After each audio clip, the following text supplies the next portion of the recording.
Hello and welcome back to our channel, Pay Down Debt Solutions. I'm Jen, and today I want to go over with you guys when to consider a home equity line of credit or when to just work with what you have and work down your strategy. We've been getting a lot of questions about that, about when a home equity line of credit is appropriate and when you should just work with what you have. And so I'm going to kind of list out the reasons for that. And then we're going to go into a student scenario here where we did run it as a home equity line of credit, but I'm also going to run it without. And to show you guys how, again, remember that thought process that Dan and I go through when we work down your situation, we work down your scenario. So let's get into it, okay? All right, so when do you consider a home equity line of credit to pay down your debt? Well, when you have multiple debts, so many credit cards and loans, okay, and you need the income to overcome your DTI ratio. So DTI again is debt to income. So when you need that DTI ratio, that means you need the payments back as cash flow, right? So in this student scenario that we're running, they had hardly any cash flow, okay, $17, which is really nil, okay? It's not much to speak of.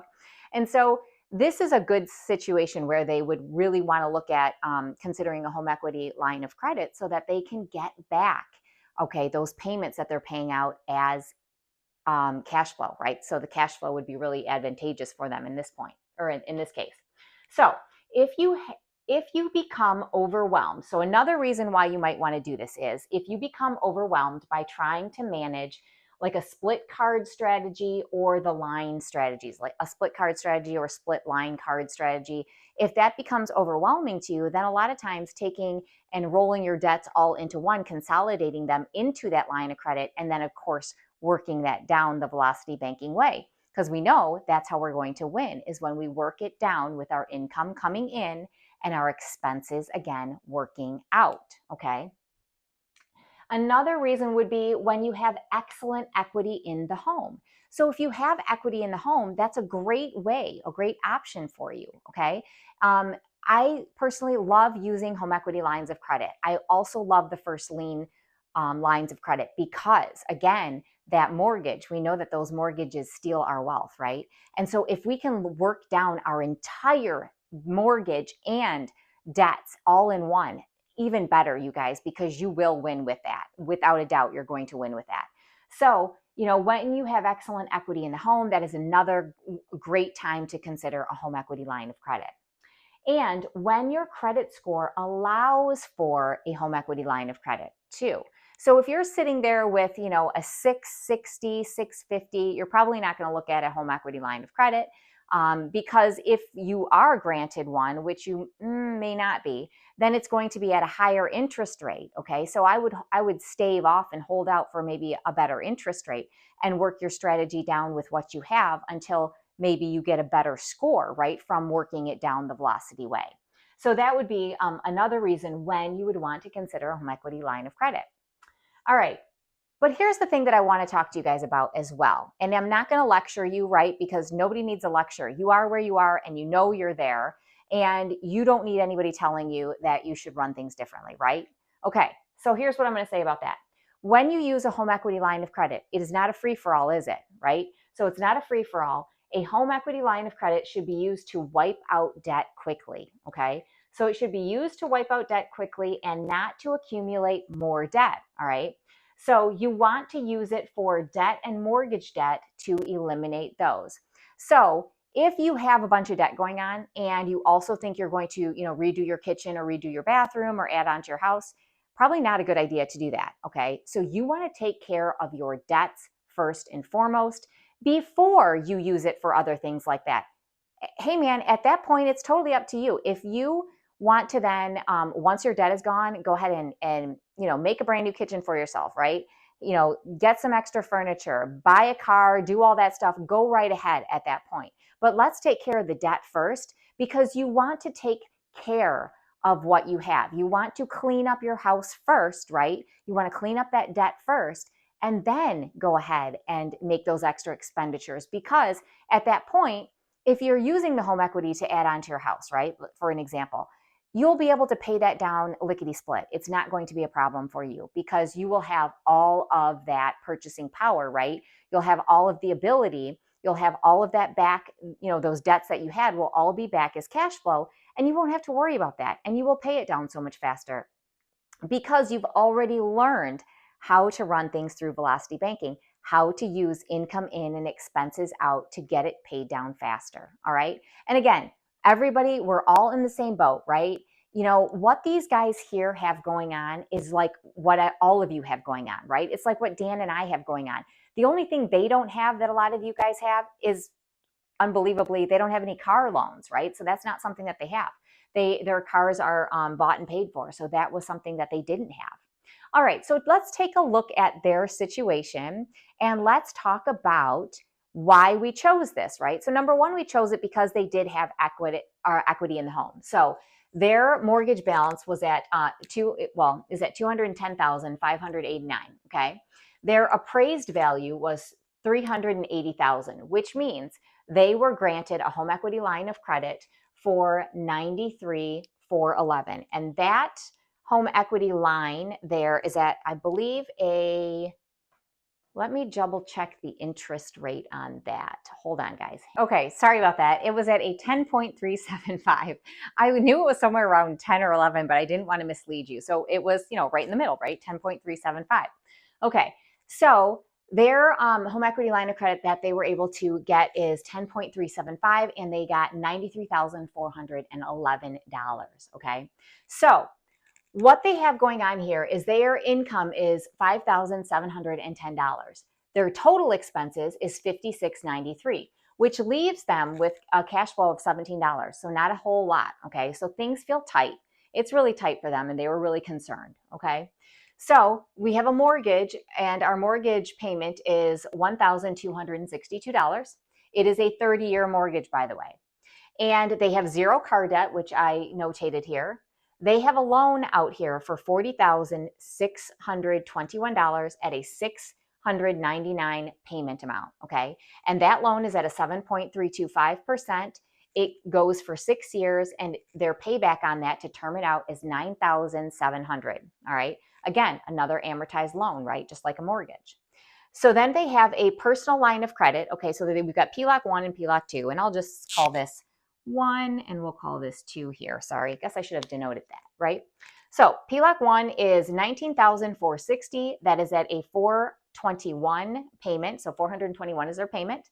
14% interest rate. It's at the payback on that is 5 years and 7 months. And it would be $8,646 to term that out as well at that dollar amount, okay? Second line of credit they have here, they have a flat even balance of $8,000. That is also the limit. So they have $8,000 here. $180 is the payment on that at a 15% interest rate.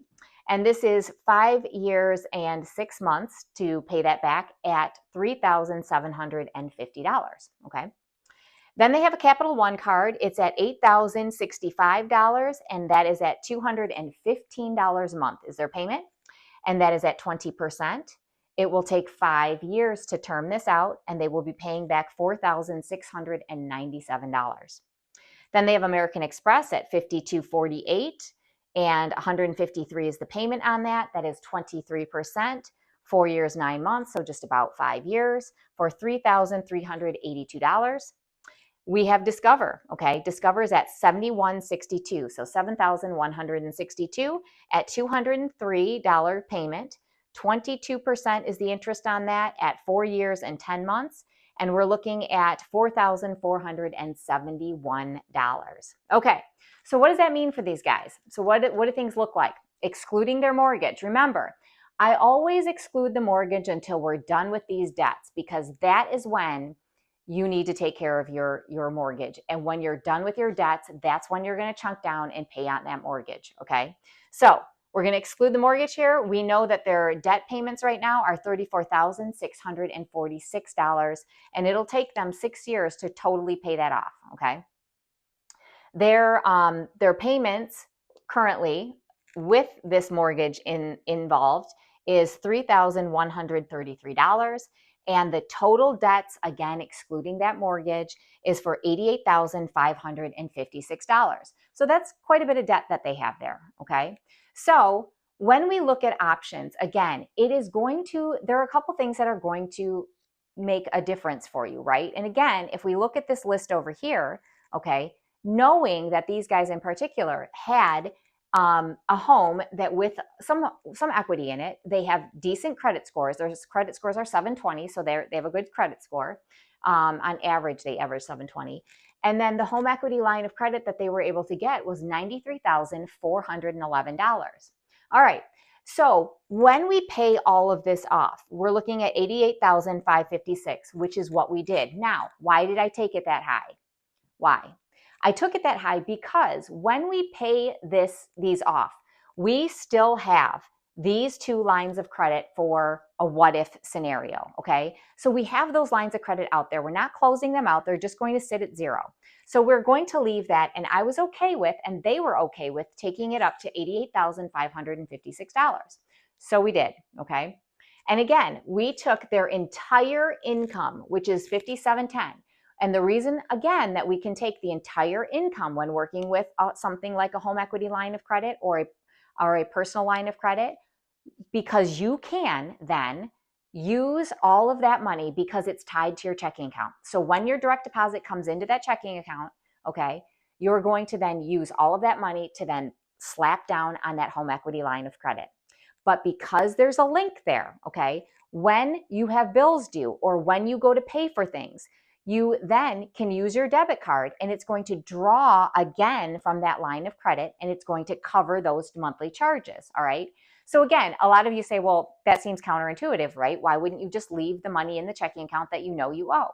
Well, you don't do that because the whole point and purpose of doing it and running it through Velocity Banking is to quickly drop your balances, because when we have lines of credit, they are figured on an average daily balance, okay?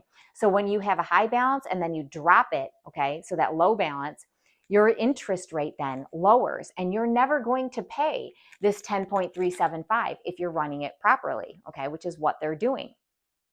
So that's what this shows here is the 88,556. Their income comes in and look, it drops them to 82,846. So we now have a lower interest rate that we're going to pay, right? So if we were to take 88,556, so let's do this as an example, okay? So if we take 88,556, okay, and let's say we multiply that, okay, by our 0.10375, okay, we're going to get a year's worth of interest, and that is $91.87, okay, so $9,187. And then if we divide that by 12, it's 765, okay, so 765 at that year, okay, so right now, so 765 is the high balance interest rate. But look, we have 740 here. Well, why do we have 740? Because we take our high balance plus our low balance, okay? So we add those together. So if we take the 88,556 plus our 82,846, okay, that gives us, okay, 171, what is that? 171,402. Sorry, couldn't read backwards there. Divided by 2 equals 85,701. Okay, so our average is 85,000. Now I'm going to take that 85,000. I'm going to multiply it by our 10375. Okay, and I get 88. So 88, what is that? 8891, 8891. All right, and I'm going to divide that then by 12, which gives us the 740. Okay, so that's where I'm getting the 740. And you can see, right, that's what, 40, that's $25 that they're saving right there, okay, just by averaging it out and using that income, okay? So if they weren't going to do it that way and they just left their expenses, right, in that checking account, then they wouldn't be able to average it this way. So that's why we do it, okay? Now, so here's what we've done. We've put our entire income in, dropped our balance to 82,846. Now our expenses are coming out. Well, our expenses are now, right, all of this comes back to us, right? So these right here have all come back, okay? So our total expenses are not 5693, they are now 3822, okay? So 3822 is our expenses. And then we have our interest rate that we just calculated together. So now we have our 82,846. We have our expenses that have to be added back in, and our interest has to be added back in. So we get $87,408 as our new total. So what checks do we do? You guys remember this? You always want to make sure you're going in the right direction, right? And so we will check it by, we know we started with 88,556. Is this new number lower or higher than this? Okay, it's lower, so we're good to go. We're going in the right direction. All right, so month number 2, our income comes in, the 5710 comes in, drops our balance to 81,687. And we know that we're going to be charging things through the month. We're paying for all of our expenses. We're paying for our utilities. We're paying for our phone. We're paying for, our anything we have coming out, groceries, gas, all of that's being paid for, right? And so that's coming out. And our interest then is also having to, well, I should say coming back in, right? Because we're paying it out of that checking account, which is tied to that line of credit. All right, so we have to add this and add this back in. So now we're at 86,251. Is this 86 lower than the 87? It is still going in the right direction, right? Now, if we had a month where we had some big expenses, something happened, right? You could see a month, all right, where it might go up, because if your expenses were a lot more than this, if something, you had to purchase something, maybe you had to make a huge purchase, I don't know. But if that's the case, you could see a month go up, but it should only be 1 month, right? It should never be more than that. Unless you're doing, if it is, you guys are doing something wrong, you're spending too much. So make sure that it's going in the right direction always, all right? So now if we run this down for the students here, we are going to get a number here, and I'm going to reveal that for you in just a few, okay? So let's say then we didn't have access to equity in our home. Maybe our credit wasn't so great and we couldn't get one, or we just don't have equity, all right? So what would you do in that situation, okay? And again, this is what Dan and I do when we're going through your finances. And this is what you're going to be doing then when you're going through your finances, okay? So you're going to be asking yourself these things. Remember, step number 1 is to organize. You've organized all of your debts. You've organized every penny that you have going out of your household that you're running, right? Your household. You know every credit that's coming in, okay? So your paychecks, you know all of that. So you've organized already.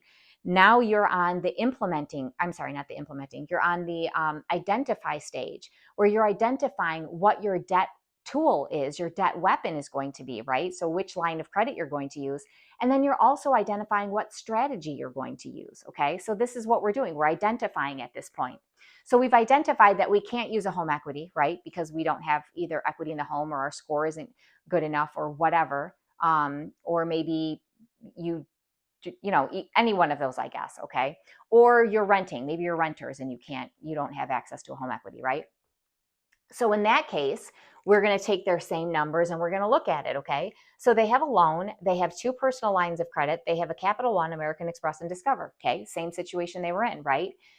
But now what they don't have is the ability to get a home equity line of credit. So how are we going to attack this? What are we going to do? And this is what I mean by it can get pretty complicated, right? If you become overwhelmed by trying to manage this, that's when a home equity line of credit is great. But if you don't have that opportunity, right, you guys can do this. It's not difficult. I'm not going to say it's simple, right? It's not simple, but it isn't super difficult either. You just have to follow the steps and go through it, okay? So what we have available to us is this, okay? Right now, we can't pay off this loan, right? Because we don't have any tools that we can absorb it in, okay? So those tools that we have, our debt weapons that we potentially have, are high, okay? So we can't do anything with them. This one's 20,000, this one's 8,000, it's maxed, okay? So they're high and we can't do anything with it. So the only income the only income, that's true. The only income we can get back as cash flow at this point would be this here, okay? The 421, which is pretty good, right? So it's $421. We'll take that back any day of the week, right? So that's what we're going to do. We're going to start with our $19,460 home equity line of credit that we have, okay? And we're going to then put all of our, personal line of credit, not home equity. I think I said home equity, personal line of credit. And we're going to then put all of our income into that, okay? we're going to put all of our income into it because it works just like that home equity line of credit does, because it's a personal line of credit, again, attached to that checking account where you can sweep it into the checking and continue to pay all of your monthly expenses out of it, okay? So when they do that, it drops their balance to $13,750, just like it did over here, okay? And so then we know that our expenses are $52.72. Well, how did I get that? How did I get $52.72? Well, remember, our total expenses were $56.93. The only thing we can get back to us at this point, okay, is this, okay, because we don't have any room to do anything else. Now, I did look at doing a split card strategy, and it wasn't going to work, okay? So I did do that, but I was going to go in the wrong direction. So now I said, okay, we're not going to do a split card. We're going to go with just one, okay? And we're going to start with that personal line of credit, the higher one, okay? So that's what I did. Again, whatever's going to get you back the most in cash flow, which again will be this, all right? So that's what we started with. Now, to run this down, I think it would take something like 44 months to finish, but we don't need to finish it, do we? Okay, and I'll explain that in a second here. We just need to get this one low enough in order to go to our next step, okay? And so as you can see over on this side of the board here to my left, you can see that I'm saying after 24 months, the balance on this card here, I'm sorry, on this personal line of credit here is $12,725. Well, why did I pick that number? I picked that number and I ran it out until that number to see when I could bring in my next debt, okay? And the next debt that I could bring in was going to be this Capital One card here, okay? So that's going to be this, okay? And the reason I did that was because it is my next highest payment that I want to get back, okay? Again, we can't go here, right? Because it's too large. We have to continue to pay it as we normally would. So we're paying the personal loan, the personal line of credit, we're paying the American Express and the Discover card as normal, right? We're just paying it traditionally. So now I've brought over Capital One and the balance on Capital One, because remember, Capital One has lowered, right? And as has all of these that I have not included here. Capital One has lowered, and that lowered balance is at $5,591, okay? So in 24 months, it's at $5,591. At 24 months, this is at $12,725, okay? And this is the interest we have paid, as well as the interest we've paid on that Capital One card, all right? So when I do that, I add them together and I'm at $18,316, all right? It takes me 13 months, okay, to pay 13 months to pay off this new total, okay? And the interest there is 26,000, I'm sorry, not 26,000, 2,654, okay? So I've paid these interests, right? So now we are at 24 plus this 13 months, right? Okay. So now we've paid the interest to 2454, all right, or 2654. Now, interest has been running on these the whole time, right? Okay, and so what I want to do then is I need to then figure out what I've paid for the personal line of credit, what I've paid for the Capital One. Okay, so this is the 3377, this is the 2801, and this is the 2654, which is my new total, all right? So I've done that, okay? So I've looked at this, all right? And now, actually, sorry, you guys, this is not 13 months. This is, I think that's 24. Yeah, that's 24. Okay. All right, so now I've got these three here, right? 1, 2, 3. I've got these three. Now, American Express, Discover, and the $8,000 line of credit plus the loan, I'm still paying interest on during that period of time. I've paid interest for 24 months on each one of these, okay? So I have to add them all together up until this point to know what my interest is, okay? And that's $21,304, all right?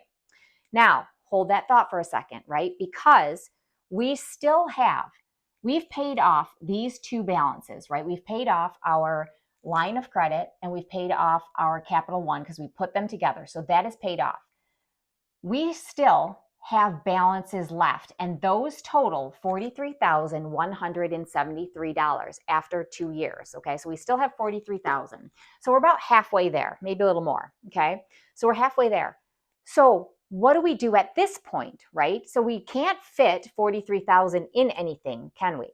We can't do that. So now what do we do? All right, we are going to then take, remember, we've paid this off. We've paid this first line of credit off. So we're going to take $20,000 of this loan and we're going to slap down $20,000 onto that loan payment. Okay, so we're going to slap it down, which leaves us then with $3,173 because that loan amount has dropped to $23,173. I probably should have mentioned that. That's what it's at, $23,173. So we have the loan then amount that's left, okay, is $3,173. We now have a new personal line of credit, okay, amount. That personal line of credit takes 11 months to finish off, okay? So it takes 11 months to finish, and the interest that we're going to pay in that time frame is $1,219. And then the interest that we're going to pay is $375 on this $3,173 that's remaining in that loan. Okay, and it only takes about 4 months to pay that off, all right? And then at that point, that $699 comes rolling over here to the $20,000, and that's why it only takes 11 months to finish it off, okay? So you're really hammering that down quite quickly at that point. Okay, so what do we have here, all right? So now we know that we have $21,304 in interest, and then we're taking our $12,019 plus our $375. We're adding those together to get our $22,898. However, we had interest still, okay? So we still had balances left over and we had interest from those balances, okay, from what we did over here, all right? And so I have to then add that interest in as well because those were still going, right? So now, once I've done that, what do we then have? Okay, this is the key moment, right? So let's take a look. So when we run with a home equity line of credit, in this case, okay, in this scenario, and remember, sometimes things work out differently than you might think. So right now, it's taken us 57 months to take care of $88,000 in debt. So it's taken 57 months, which is about 4.7 years, okay? Now, what was it going to take us over here? It was going to take us no less than 6 years, okay, to do. And we would have paid $34,646 in interest, okay? But here we are paying $23,000 in interest, so $23,541 to be exact, and we have saved over $11,000, okay, $11,105. Now, this is running it with a home equity line of credit. Again, why velocity banking is so powerful? Because you've shaved off, over a year from this loan, okay? Now, running it this way, and again, yes, it is a little more complicated, a little more complex, but what are our results after this? Okay, so let's take a look at that.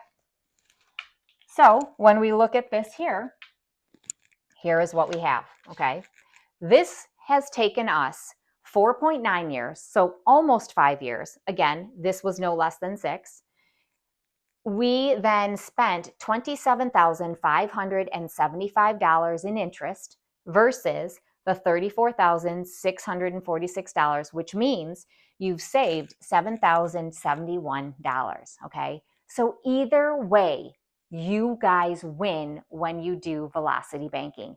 Either way, you're winning because you're saving $7,000, a little bit longer, a little bit more complex, but you're still saving at the end of the day. So again, when you look at how to work your strategy, right? This of course is the implementation stage. Number 1, you're going to run the pay down 3-step system, the 3-step strategy. You're going to organize everything first. And I'm telling you, you guys, when you organize, you will find that there will be things that you can cut out. You are going to find things that you can pare down very easily. That once you organize, you're then going to go to the identify stage. You're going to identify what tools you have available to you, what tools you could possibly use, okay? And so that's where some of the mathematics have to come in, okay? Which is why our platform that we're about ready to roll out is going to be so important, because you guys don't have to run the math on your own. You don't have to do it. So that is where this is going to be pretty cool. But you are then implementing what you're doing here, right? You're implementing, and you're discovering whether the home equity line of credit will work for you, or if you need to run it with what you have available to you. And again, either one works. Thank you for paying attention today. I appreciate you guys so much for hanging in with me and listening as we work these through, because this is real life. This is what people are dealing with every single day. This is what our students deal with every single day. And you can imagine the relief, right? To know that they could get this done and save time and save a whole lot of effort and a whole lot of energy. They have plans for their house. They have things they want to do, but they know they have to do this first before they can take on anything else. Have an awesome day, you guys, and I will see you in the next video.